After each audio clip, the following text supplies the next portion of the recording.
அனைவருக்கும் வணக்கம். Biology Tamil Nadu channel சார்பாக உங்களை அன்புடன் வரவேற்கிறோம். இன்றைக்கி நம்ம என்ன பார்க்க போகிறோம் அப்படின்னா, ஒன் வீடியோ ஒன் கொஷின் அப்படிங்கிற ஒரு தலைப்பில் நிறைய காணொலிகள் பயாலஜி ரிலேட்டடாக பார்த்துட்டு இருக்கிறோம். ஒவ்வொரு வீடியோக்கும் ஒவ்வொரு MCQ. அந்த வரிசையில் கொஷின் நம்பர் 129 129 நம்ம சந்திக்கிறோம். இது ஒரு மேட்ச் த ஃபாலோயிங். இந்த மேட்ச் த ஃபாலோயிங் எந்த லெசன்லேருந்து எடுக்கப்பட்டிருக்கு அப்படிங்கிறத நீங்கள் இன்னும் கணிச்சிருப்பீங்க. ஹியூமன் ரீப்ரொடக்ஷன், மனித இனப்பெருக்கம் அப்படின்னு சொல்லிட்டு ஒரு பாடம் இருக்குது. அந்த பாடம் வந்து உங்களுடைய CBSE புக்கில் இருக்குது. அதில் எந்த பேஜ்லேருந்து எடுக்கப்பட்டிருக்கு அப்படிங்கிறது உங்களுக்கு நல்லாவே தெரியும். இந்த பேஜ் தான். இது வந்து ஒரு ஸ்பெர்மில் இருக்கக்கூடிய பார்ட்ஸ் இல்லையா, ஹெட்டு, மிடில் பீஸ், ஆக்ரோசோம், டெயில். அப்போ அது எங்கே இருக்குது அப்படின்னு பார்த்தீங்கன்னா, ஹெட்டு, அதுக்கப்புறம் ஆக்ரோசோம், மிடில் பீஸ், டெயில். இதனுடைய ஃபங்க்ஷன்ஸ்லாம் என்னென்ன அப்படின்னு சொல்லி கேட்டுருக்குறாங்க. அதில் பாருங்கள், ஃபஸ்ட்டு ஹெட்டு தானே கொடுத்துருந்துச்சு. Sperm head contains and elongated haploid nucleus. Nucleus அப்படின்னா அதுக்குள்ளே குரோமோசோம்ஸ் இருக்கும். அந்த குரோமோசோம்ஸ்குள்ளே DNA இருக்கும்.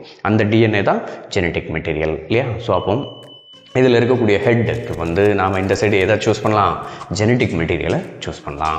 ரெண்டாவது மிடில் பீஸ் இருக்குது பாருங்கள். மிடில் பீஸினுடைய ஃபங்க்ஷன் என்னது, middle piece possesses numerous mitochondria which produce energy. Mitochondria, they are the power house of the cell அப்படி சொல்லி படிச்சிருக்கோம்ல.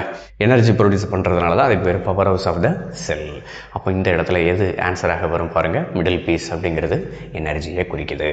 நெக்ஸ்ட்டு ஆக்ரோசோமினுடைய ஃபங்க்ஷன் என்னது அப்படின்னு பார்த்தீங்கன்னா, acrosome is filled with enzymes. So many enzymes are there. அதில் தான் வந்து இந்த ஹைலோரானிக் ஆசிட், இந்த மாதிரி ஹைலோரானிடேஸ் அப்படிங்கிற மாதிரியான சில விஷயங்கள்லாம் அதில் இருக்குது.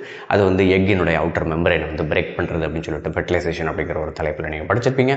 அதுதான் இங்கே இருக்குது. So ஆக்ரோசோம், enzymes. நெக்ஸ்ட் வந்து பார்த்தீங்க அப்படின்னாக்கா, வேறு என்ன கொடுத்துருந்தாங்க, டெயில் கொடுத்துருந்தாங்க இல்லையா. So tail that facilitate sperm motility.